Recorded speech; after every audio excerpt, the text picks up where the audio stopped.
We are going to talk, just by raise of hands, how many of you are TGLs? Teaching group leaders? So the majority of you. That's what I was expecting. And then my last group was mostly OCRs. All right. Doesn't really matter. We're going to talk about leadership. We're going to talk about viewing our leadership roles differently, viewing them as coaches. I am an instructor coach this semester, not the instructor coach. That's Lynn Dershey. I am an instructor coach, just one of the minions that coaches instructors. I'm also a TGL, and sadly, I'm also an OCR this semester. I said yes to too many things. Let this be a cautionary tale. Do not keep saying yes. And then they gave me an extra section as well. There goes the instructor coach. He was in my last one. He is the guru, but we're going to talk about seeing all of our roles as coaches. It wasn't, sadly to say, I've been a TGL and I've been an AIM and have been doing this for a while, and it wasn't until I became an instructor coach that I started to really pay attention to some things that I do as a leader that I could do better if I saw myself as a coach. And so that's what I want to talk about. But before we talk about that, we are going to do a little activity. So here you go. You may have seen this video. I have to do this clunky changing because PowerPoint flipped all my videos and reversed them. And I don't know why. Yeah, it was really interesting. So watch this for a minute, and then I'm going to have you do something.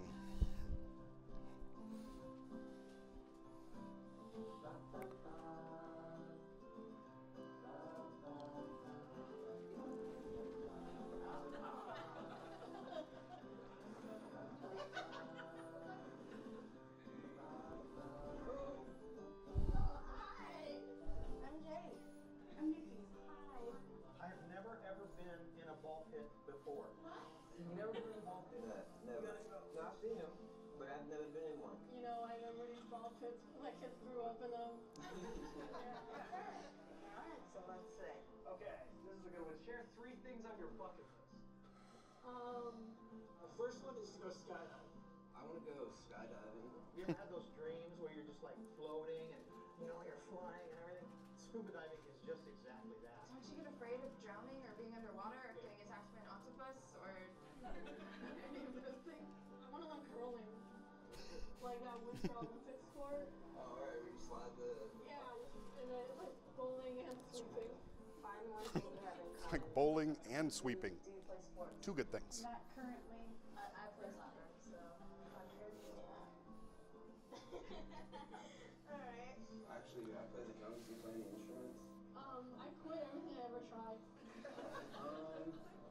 Actually, fun fact, these aren't real teeth. Really? Oh my god! I can't wait. What? What's wrong, bro? Oh my gosh. You don't even understand. I swear to God, I feel like someone planted us here for this reason. Describe the first time you fell in love. Oh, I think it was kindergarten. I don't remember his name. He was beautiful. I was in the Navy. You were in the Navy? And my husband was in the Navy. Long story short, before he ever kissed me or we were ever really together, he told me he loved me.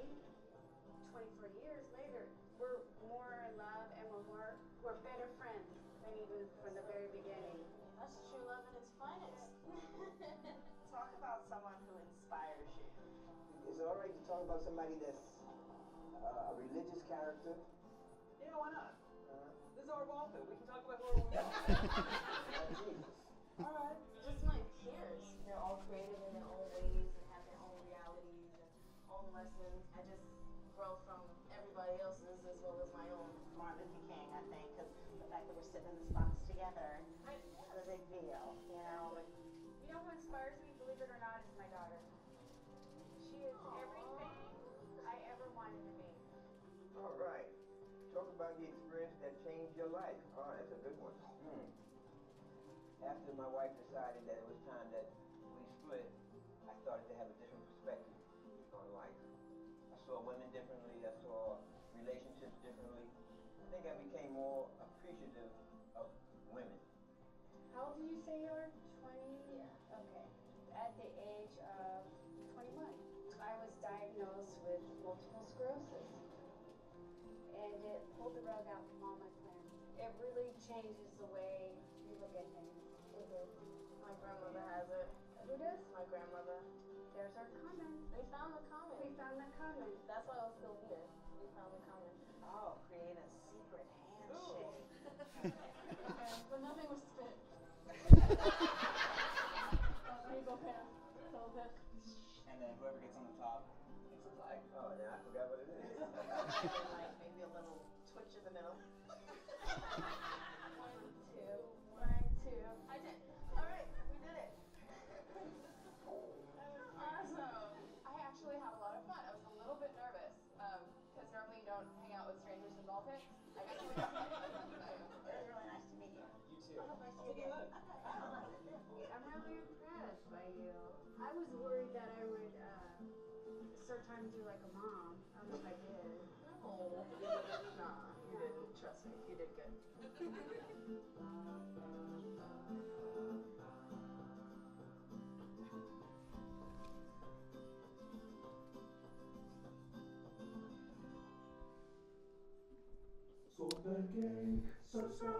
All right. So here is your assignment. You are now in your own personal ball pit. Take 3 minutes and get to know the people around you. Probably got to limit it to just like 3 people around you. And if you're sitting with a bunch of people that you know, which we tend to do, that's okay. That's all right. Find something in common. Find something that you have in common. You've got 3 minutes. Just start talking. Tell them your name first, because maybe your name tab's flipped over if they don't know your name. Make sure they know your name.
All right, you got 60 seconds. 60 seconds.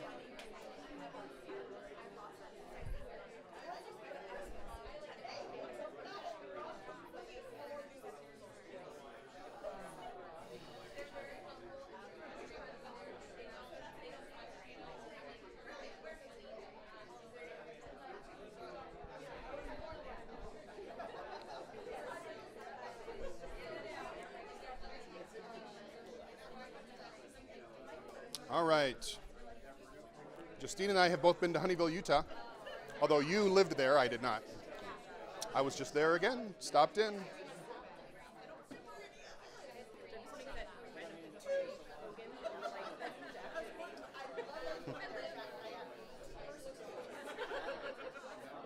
I've heard it was supposed to originally be Hunsakerville, but Abraham Hunsaker said, no, that's too much.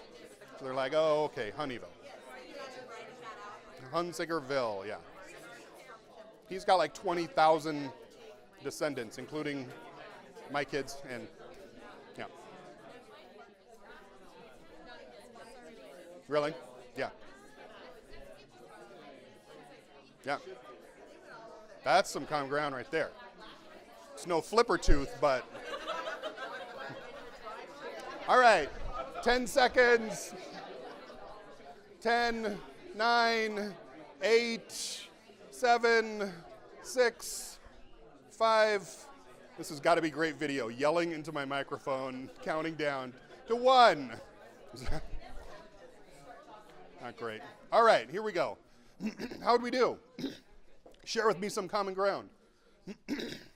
While I clear my throat. Somebody, what'd you learn? What'd you find out? We don't have much in common, but he and his wife and You need to meet his wife. Your common ground is his wife.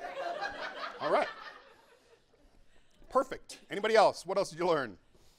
Give me something. Tanya. We've either moved or are moving really soon. Moved or are moving. You recently moved. Bonnie's on her way back to the West Coast. Yeah. And Melissa just built a new house.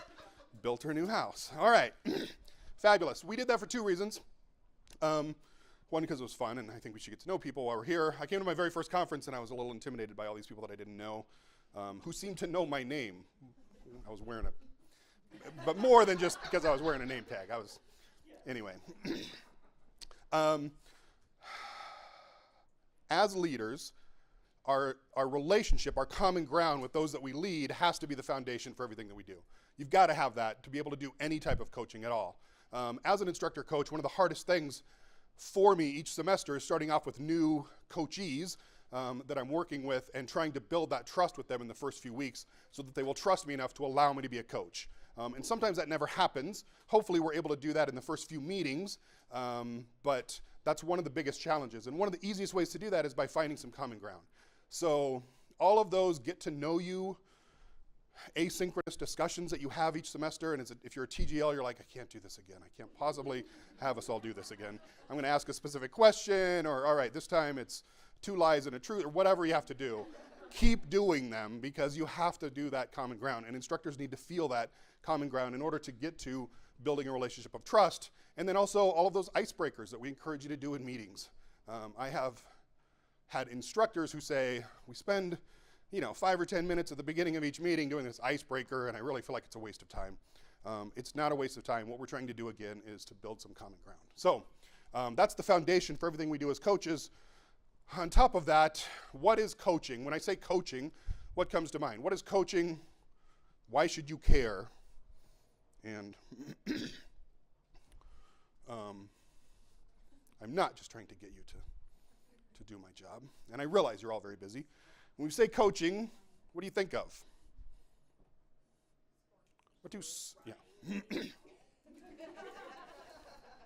Sports. How does that go? There's no crying in baseball, right? There's that. I was actually going to play that scene, but I worried about copyright issues, not tied close enough to my educational purpose. I just liked it a lot. Yeah. Thinking about like the coaches I really liked were the ones that pushed me super hard. Okay. But I respected them and I was willing to try to go the extra mile for it. Okay. And we'll get to the reasons. I think there are reasons why you can respect them and allow them to push you. And hopefully we'll get to some of those in the time that we have together. What do coaches do? Well, Melissa. I see coaches as someone who knows more than I do. Mm-hmm. And so I trust that they're going to help me and they will tell me what I need to do when I need to do it. Yeah. Good. We'll come back to that in a minute. They see the big picture. Okay. And they help you figure out what your part of that is. Good. We'll talk about that too. Stacy. Coaches are also different from teachers. Coaching assumes that the person that you're coaching already has a level of ability. Yeah. And you're bringing out their best. Good. Yeah. We're going to talk about all of those here in the time that we have together. And I had a thought from something that Melissa said. We do come from a position of authority, hopefully that we do know more. And sometimes there are problems when our instructors maybe don't feel like we have anything to offer them.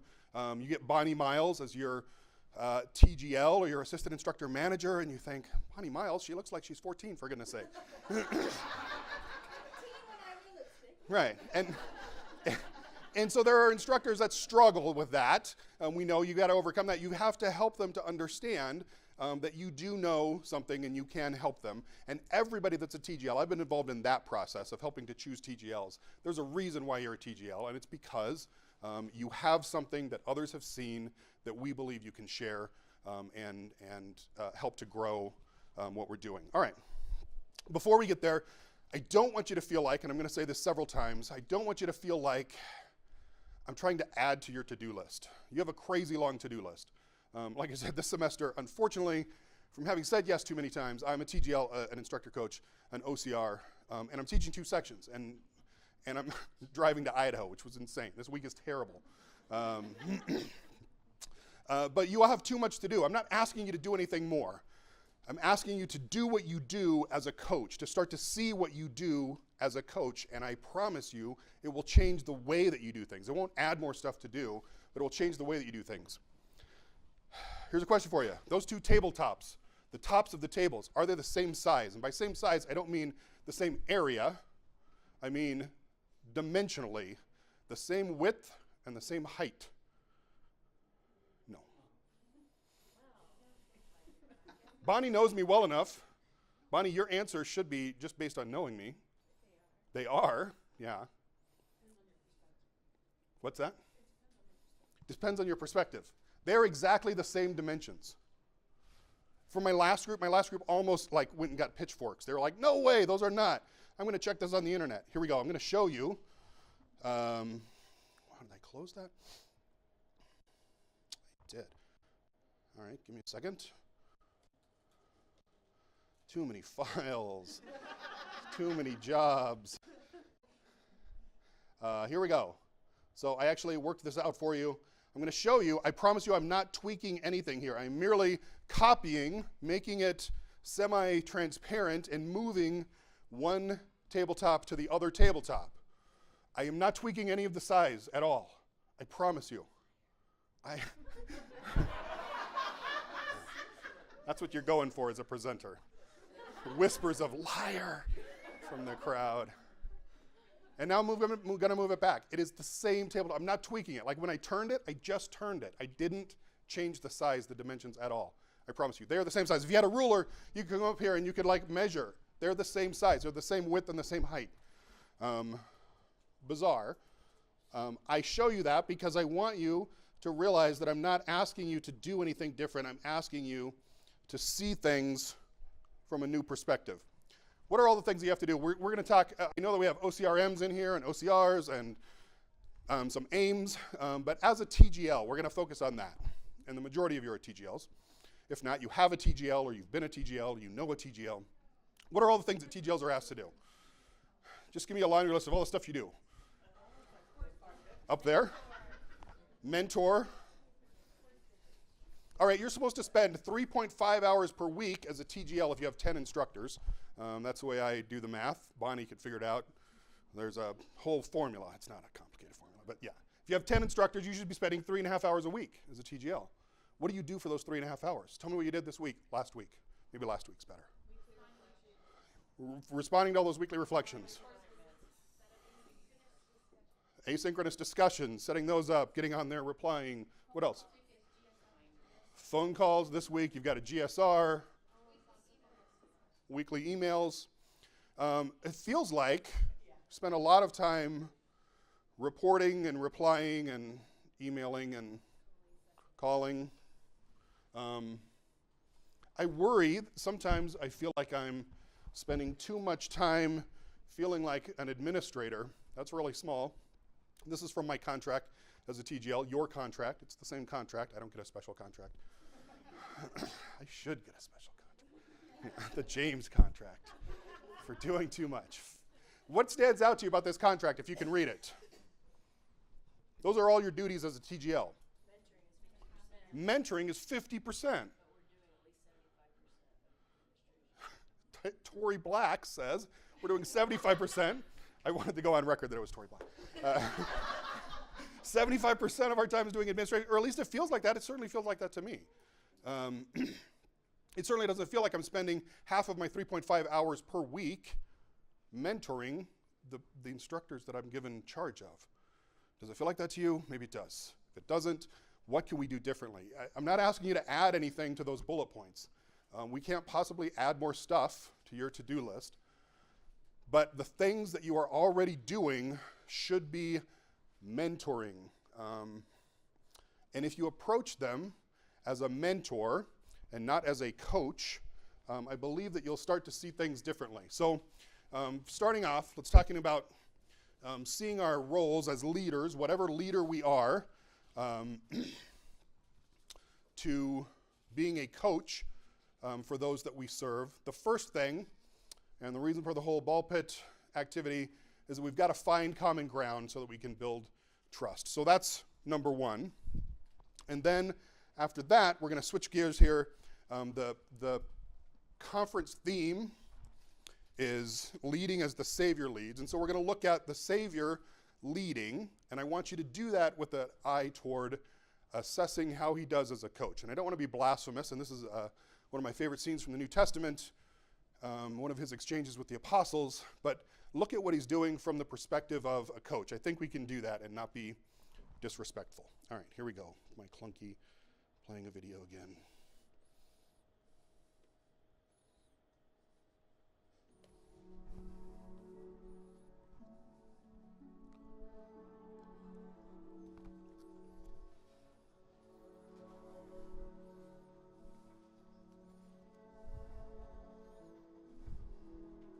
Whom do men say that I, the Son of Man, am?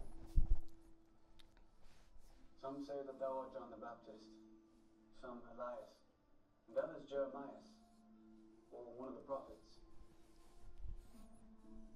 But whom say ye that I am? Thou art the Christ, the Son of the living God. Blessed art thou, Simon Bar-Jonah. For flesh and blood hath not revealed it unto thee, but my Father, which is in heaven. And I say also unto thee that thou art Peter, and upon this rock I will build my church, and the gates of hell shall not prevail against it. And I will give unto thee the keys of the kingdom of heaven. And whatsoever thou shalt bind on earth shall be bound in heaven. And whatsoever thou shalt loose on earth shall be loosed in heaven.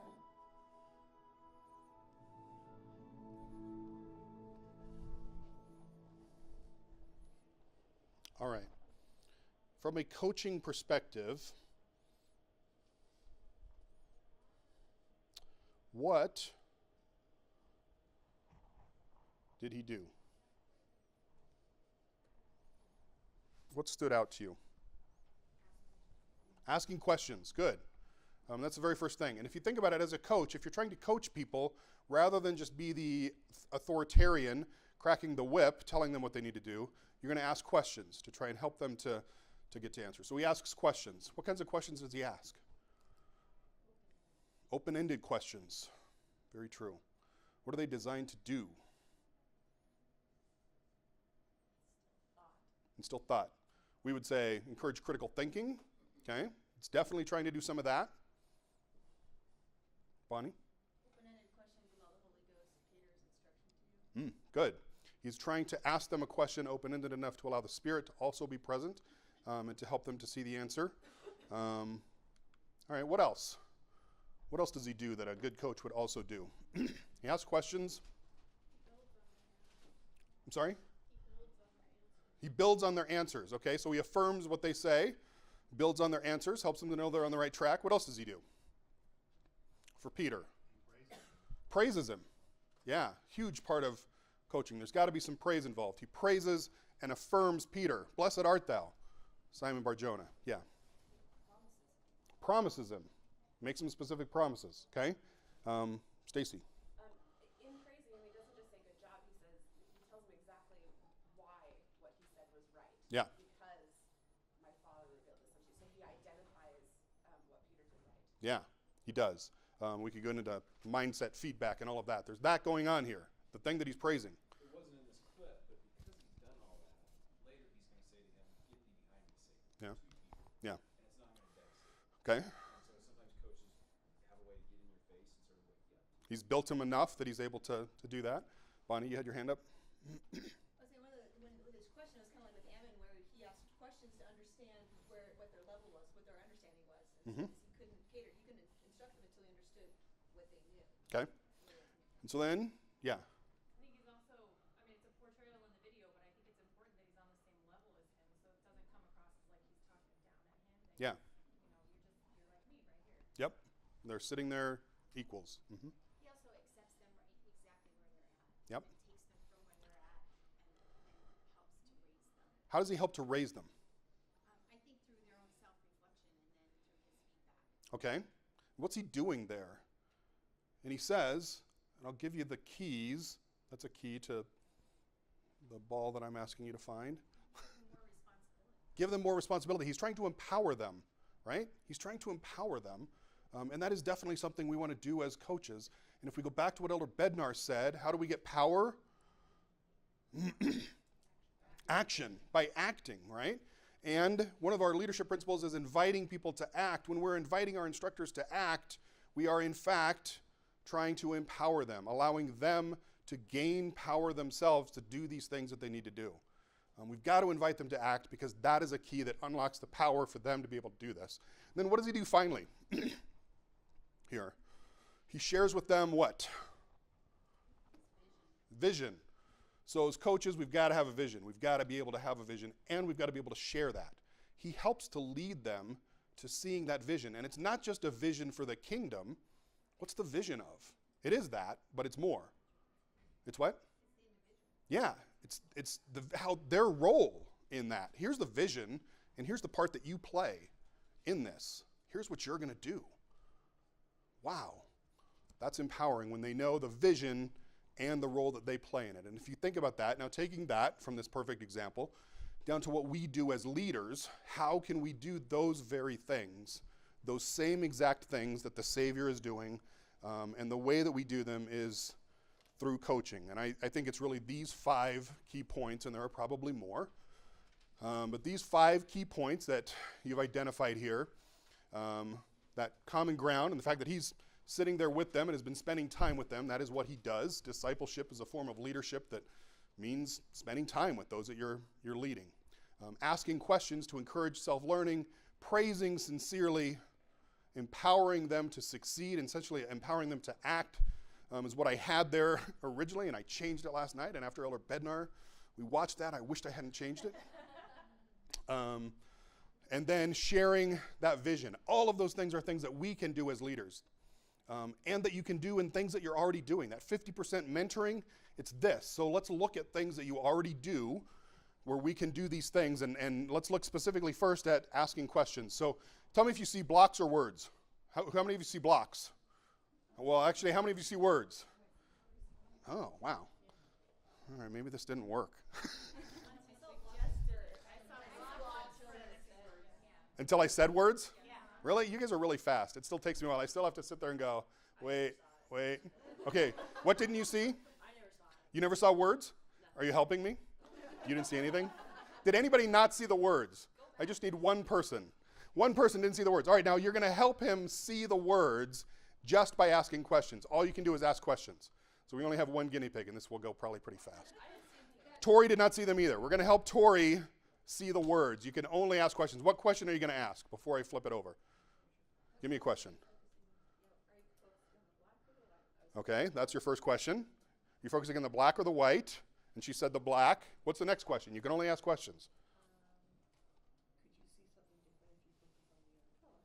On the other color? Okay, we're being really open-ended. You could say, what happens when you focus on the white? It's not up there, but if it were up there, you would say, what happens when you focus on the white? That's a question, right? So what happens when you focus on the white? Lift. Just like that. Boom.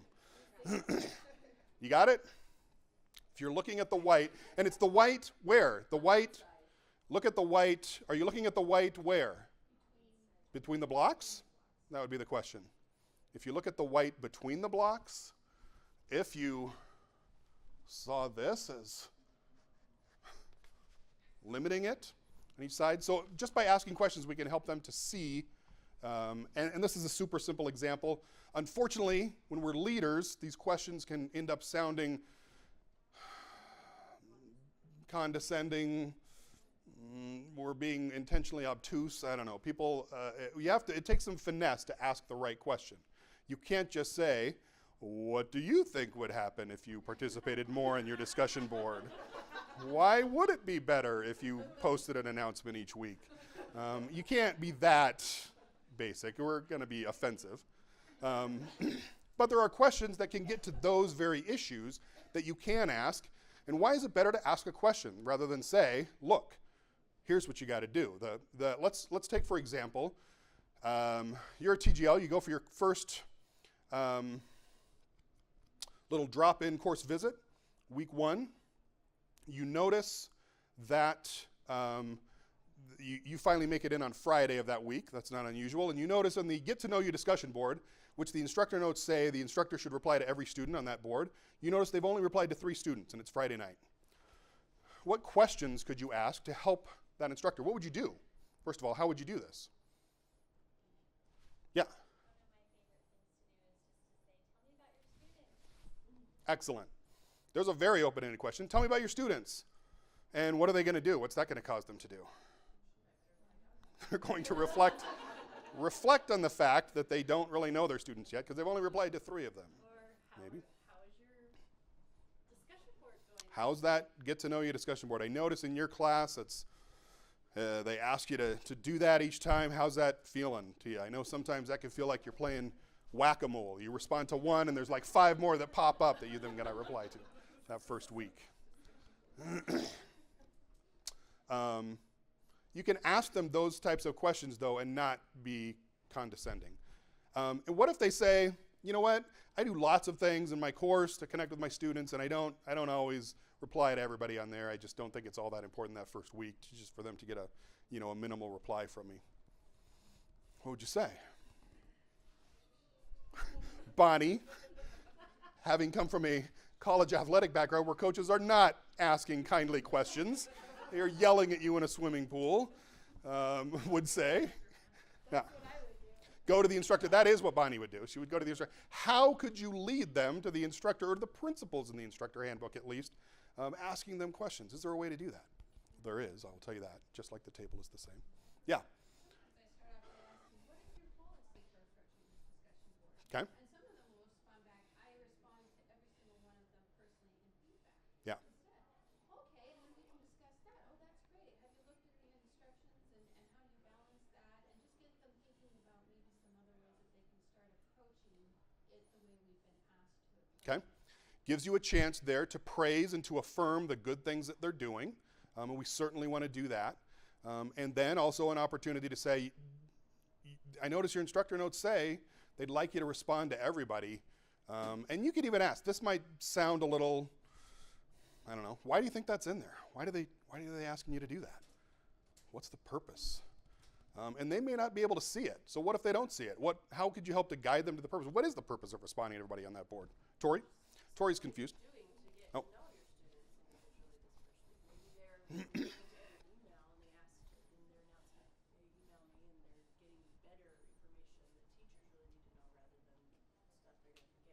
Perfect. Maybe they're doing something also great. Again, and you're going to affirm that and be positive there. And then you can always say, I use this line a lot. I think there might be a missed opportunity as well, just to connect on one more level. You know, it's distance learning. We're separated by this internet.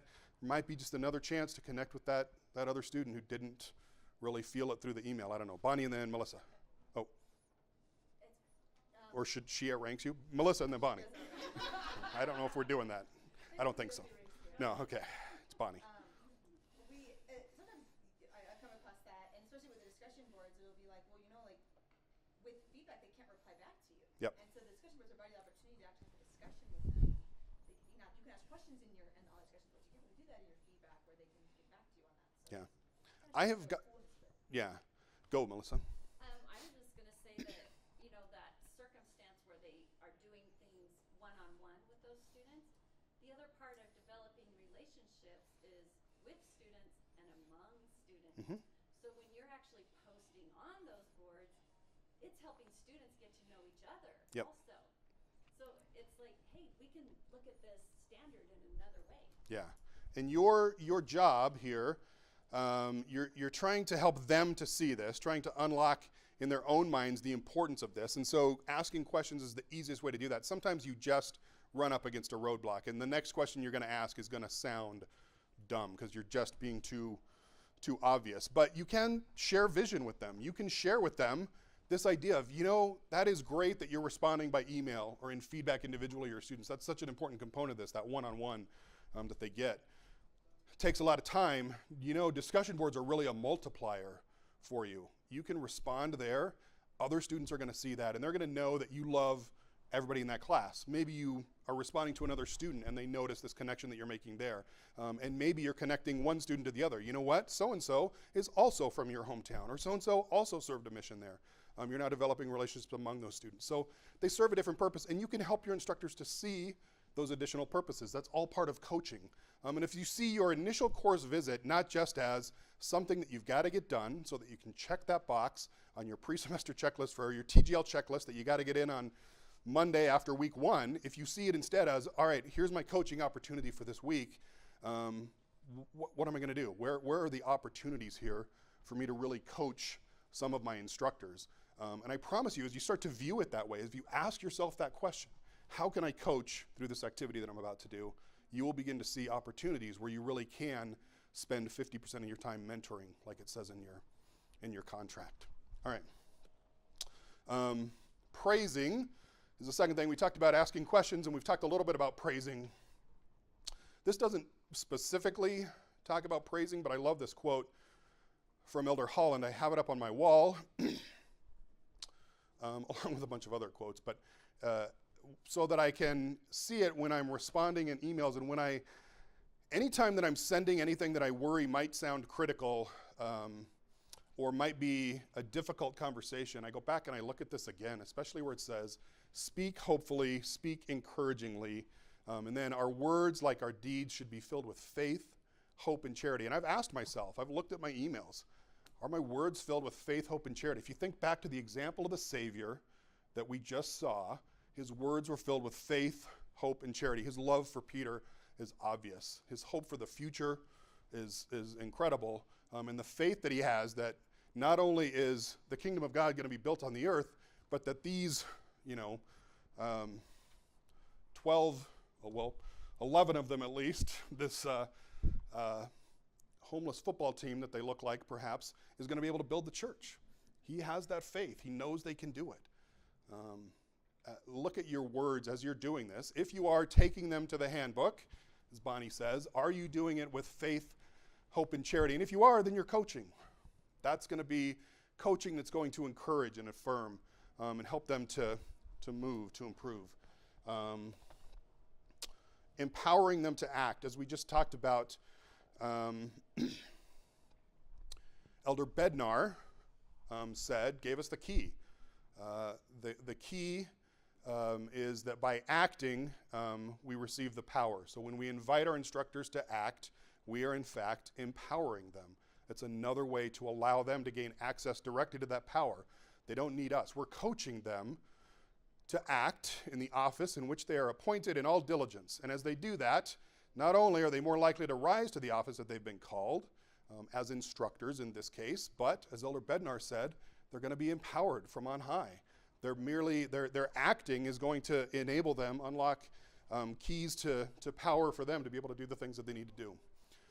We should strive, again from the Online Leadership Handbook, to follow the principle Joseph Smith espoused of teaching correct principles, letting them govern themselves.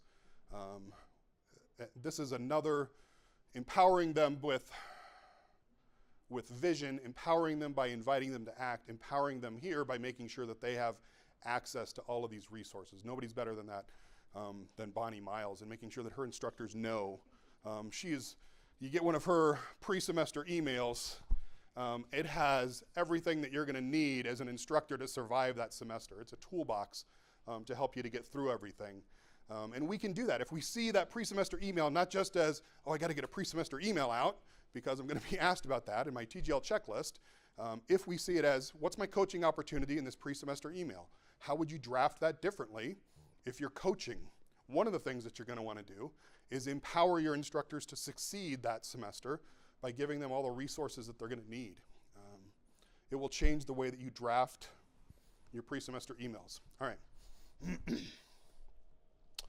Finally, sharing vision. Each semester, before each semester, a few days before, I try to go back, and I've done this now for a couple of years, and read one of the foundational addresses. I started out reading all of them, like there's 5 or 6 that I was reading, and I don't have time anymore.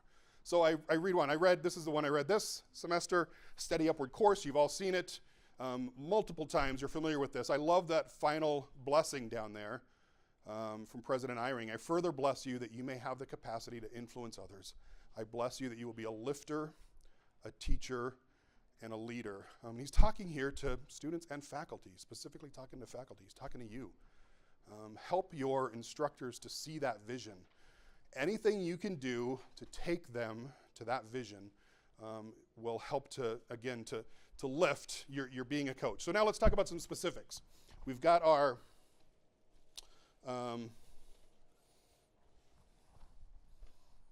5 points here. Give me some problems. Anybody have an issue that you're having that you would like to talk about? Or I have some scenarios I can give you. But anybody have one that's concerning you? Tori. I'm an instructor right now, teaching a new course. Yep. And she's not in your discussions and not. Okay. But it's a pilot course, and so she's a lot of her time is she's spending a lot of time answering student questions via email. So she's taking care of her students, but because of all the course issues, pilot course, there's not a lot of time. Okay. So as a coach, what are you going to do there? If you're approaching that as a coach, what would you do? What would be some of the things you'd want to know? You did say she's in pilot. Well, when I first started with that conversation, you know, all I saw was she's not anything. All Yep. I see is that she's posting announcements. That's all she does. How is she spending 9 hours a week, 10 hours a week posting announcements? So my question is, how are you spending your time?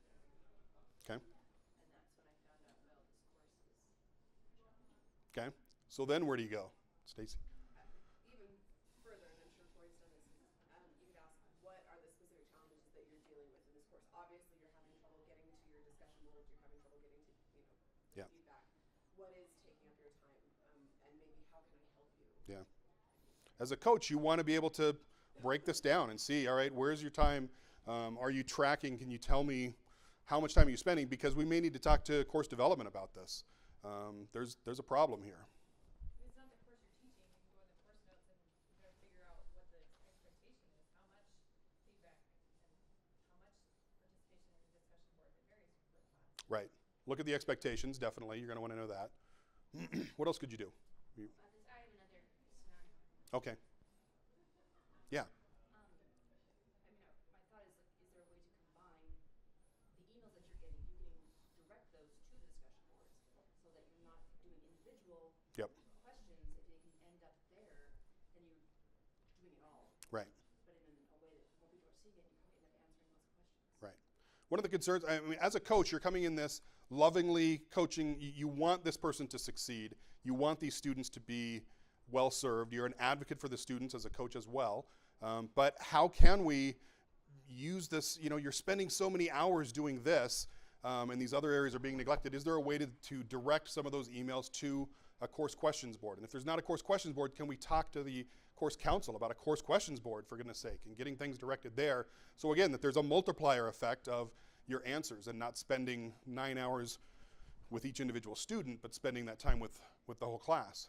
And I wonder too, if she's spending so much time on email, maybe you could ask her, would some of your email replies be appropriate to share on the questions and conversations Right. discussion boards so you can communicate that information to the whole class at once? Right. Or you could ask an announcement. Yeah, there are ways, and as a coach, that's your job. Tori obviously is, I mean, is, you know, everything I know about leadership at BYU-Idaho, I learned from Tamara Gray and Tori Black. So she knows what she's doing and is doing these things, I am sure. But that's a tough one, and you've got to, as a coach, one of the things that you do is you're gonna soften up on some stuff and realize, you know what, this semester maybe some things aren't going to get done. We've got to get this course and this instructor in a position to where they're doing these things as soon as they possibly can. And how can I help her to see the importance of discussion boards and the importance of feedback? Make sure that she's got that vision. And that's really your job. And then you've got to start putting a plan in place and holding them to that plan. Because coaches do eventually hold you to things and they're able to push you higher. Joelle? Finding those things and reinforcing the good things that are happening. Yeah. And that's true. An instructor in that situation very easily could burn out. And you should, you got to be letting them know, I don't want you to burn out. One of my concerns here is not necessarily that we're checking all the boxes. It's that you're not going to be able to continue doing this. at this pace with the other things you're going to be able to do. So it's great. The stuff that you are doing is fabulous. How can we multiply that? You talked about coming up with a plan. A coach, needs to sometimes bring about change. And one of the questions I like to ask is, do you have any ideas about how this can be better? Get their buy-in. They need to develop that plan. It's not here's your assignment. This is a SMART goal for the semester. This is what I want you to work on. But they need to come up with solutions themselves. You can, be a sounding board. You can help brainstorm with them. But they need to come up with the solutions. Perfect. And that is the process. And that's what I should have said at the beginning, is that it's got to be their plan. It's got to be their plan, because you have to have buy-in. And then you're helping them. You can help them develop that vision, because some of them, the plan may not be quite, well, I want to be able to continue what I'm doing and I feel pretty good. So you may need to help guide them with their plan. But yes, it's got to be their plan. Melissa, and then over here. I was thinking helping them prioritize the tasks that they need to complete, and then maybe helping them a little with time management. Yep. Where is it best to spend our time, and maybe in some areas that are less important, what's the bare minimum we can do so we can get the most bang for our buck? Yeah. One of the things that I notice is that as I'm being a coach more and more for my own instructors as a TGL, not as an instructor coach, but I start to notice those things, and I know where my instructors struggle. I have instructors who struggle with discussion boards. I have instructors who struggle with time management. And when I find something in the online community that relates to that, I shoot it their way, and I'm just like, you might find this interesting. I think it's worth 5 minutes of your time to try and help them catch that vision. Again, what I'm trying to do is share the vision, but that's mentoring. It's not just some administrative thing that I'm doing. It's mentoring that teacher once you know their issues. I have found in my experience that you rarely run into an instructor who doesn't know where they're lacking and what they need to do to change. So a lot of times our role is to, like you said, help them with the plan, but then keep them accountable for that. Yeah. And to really be there and be that support and have that follow up and giving them, having them have that opportunity to talk through ideas and to give thoughts and feelings. But I always approach it with them naming it, Yeah. claiming it, Yep. and identifying it, because if they don't, like you said, if they don't buy in, you can't help them. And I agree, 90% of our instructors that will work with, and the longer that I do this job, the more I find that there are a certain percentage of instructors who just don't see a problem, and as many questions as you ask them, they will still go, oh, I think I'm pretty good. I like my canned feedback, and I don't think I need to be active on my discussion boards. And so again, those are the ones that are the challenge. These principles still work. These principles still work. You're still their coach, and you may need to get to the point where you say, I am here to help you, and I want to help you so much. BYU-Idaho needs you. I love you and want you to continue to teach. You're not going to be able to continue to teach if you're not able to do these things. So what can we do? What can we do to help you to do these things? Sometimes you get to that point. We didn't get to your scenario. Bonnie, you were going to say something. I would say really quick, when you're having an instructor that just is not on board, sometimes going back to those foundational documents and just sharing with them the vision, it's huge. Yeah. The why behind it. Asking questions to help share the vision as well. Why do you teach for BYU-Idaho? As an instructor coach, I've asked that question. Why are you here? I've had some instructors who just don't seem to be that engaged, and I've said, why do you teach? What enjoyment do you get out of this? You seem super busy. Why are you here? I actually had one experience where that led to an instructor deciding, you know what, I shouldn't be teaching here. You're right. I'm not that engaged in this, and I should do something else with my time. Most of the time, it leads them back to what their passion is. Or tell me about your last recent really positive experience with a student, because a lot of times that's why they do it, those aha moments with a student, and you can spark them again by taking them back to one of those, something that they might not necessarily do when they're just reporting their success on that weekly reflection at 11:30 at night on Saturday. But you can ask them a question and take them back there as a coach. Tell me about one of those successes. All right. We could go on all day and talk about scenarios, but just look at all of your concerns, all of your issues as a coach. I promise as you do that, and I can promise it with faith because it's happened for me over the last 2 semesters as I've looked at my role as a TGL more as a coach and tried to make sure that all the things that I'm doing, I'm mentoring. I think I'm probably spending 60 or 70% of my time mentoring now, and I'm doing all of those things on that list that's in the contract. If you'll just think of yourself as a coach and look for ways to coach as you do your duties as an OCR, an OCRM, a TGL, an AIM, whatever it is, I promise you that you will be teaching and leading more like the Savior. Thanks.